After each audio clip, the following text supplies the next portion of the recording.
South Africa's billion-rand wool export industry has been given a reprieve with the news this evening that China will lift its ban on our wool and hide products. In April, China banned SA wool imports following an outbreak of foot-and-mouth disease here. Let's discuss this with Thoko Didiza, who's our Minister for Agriculture, Land Reform and Rural Development. Minister, thank you for chatting to us this evening. It's a billion-rand export industry. If this ban had continued, it would have cost us 730 million rand. The ban has been in place since April. Have we lost a lot of money since April in wool? Well, certainly, as you say, we have lost a lot of money because farmers have not been able to export that usually export their wool to China, for instance, as one of the destinations. The efforts of the department also working with the Chinese government, including its embassy here, has actually borne fruit because the first time, one of the things we had to agree together with the Chinese government when we had such an incident in 2019, we entered into particular protocols that would ensure that the wool that is exported does not pose any contamination in their own country. And they've assessed our system and found that it's still actually foolproof, and that's why they have lifted the ban. And we are excited about that and would like to thank our counterparts, both in China together with our Trade and Industry Department and Thoko together with the Embassy of China for really appreciating the efforts that we have undertaken to make sure that we contain the spread, but also we keep the wool and the hide safe for export.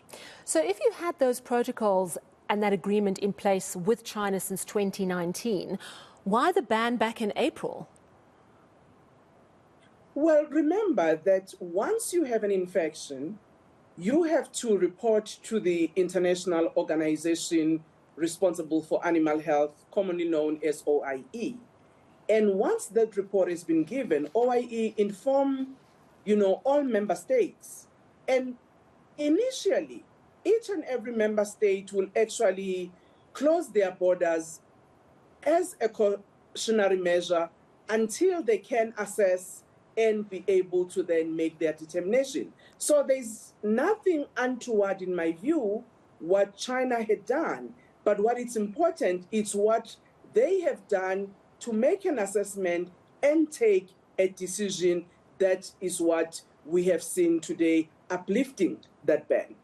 Talk to me about how foot and mouth is spread through wool and hide products. I mean, is it simply a matter of making sure that the wool is cleaned and then there's no problem, or do you have to confiscate and destroy those wool products?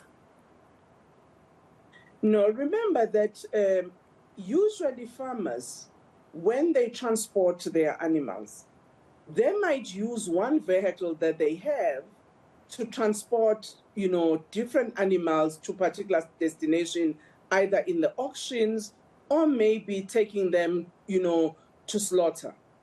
What we have found is that if they don't clean properly those vehicles, you can have the contamination if other livestock animals have actually been put in that vehicle, for instance.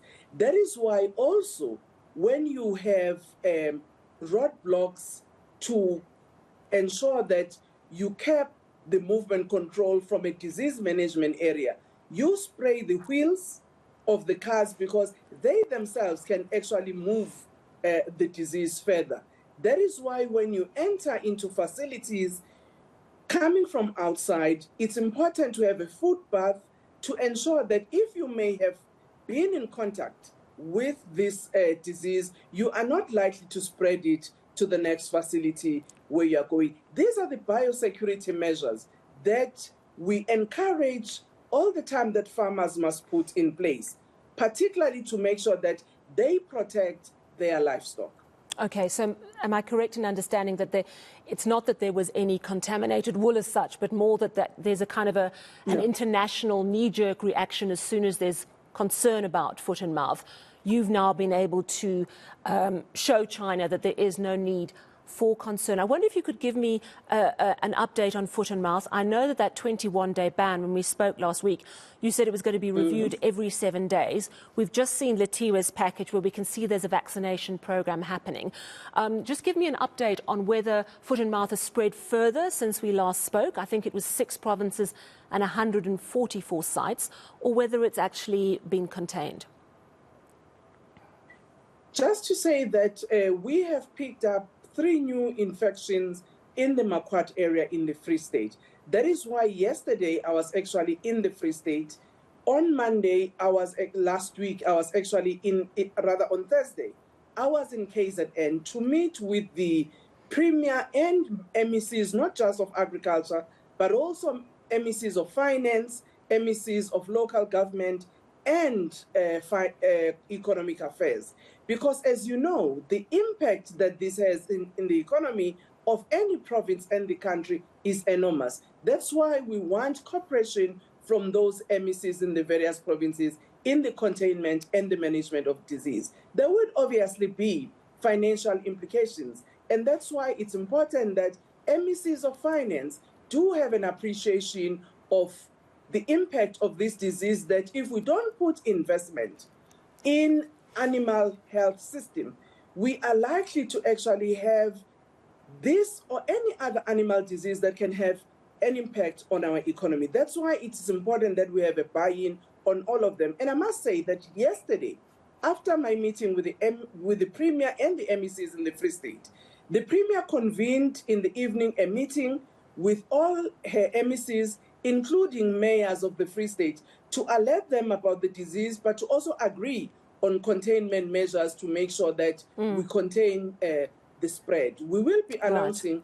on Friday what we have picked up in other areas. So those areas that we have not picked up any infection, we will advise how soon they will be out of the 21-day ban. All right, so 3 new areas, so it's still spreading in certain areas, but as you say, there's a great deal of cooperation now to try and get the vaccinations going. I want to get your response to some criticism that I have heard. A couple of people we have interviewed have criticised government for not being proactive enough, saying that the reason we're sitting with the worst outbreak ever is that government's reactive and not proactive, and you haven't done enough to actually stop this before it got so bad. What do you say to that? I actually wouldn't agree, because one of the concerning issues that government has is that the incident of foot and mouth that we're dealing with now, we've actually picked it up in facilities that we shouldn't have had such a problem, in your feedlots, in your commercial farms, where biosecurity by our own farmers should have been exercised. And therefore, it is not correct, that criticism to say government didn't do enough. The question that we must all address, how have we taken responsibility of our animal health system, both as government, as farmers, and agribusiness industries, particularly those with the feedlots? Even though now is not the time for actually point scoring or a blame game, we collectively have to address this problem. But we have to go back to the issues as to what responsibilities has those farmers taken to make sure that they've got biosecurity system that is foolproof in their farms. All right, thank you very much for giving us that update. That is the Minister of Agriculture, Land Reform and Rural Development, Thoko Didiza, giving us an update. The good news, of course, that China's agreed to unban our wool products, which means we don't miss a second season. It would have meant a 730 million rand loss to the wool industry. That's really good news. But telling us that they have picked up 3 new sites of foot and mouth. But she, of course, is going to give us an update on areas where they are trying to control and the progress they're making there.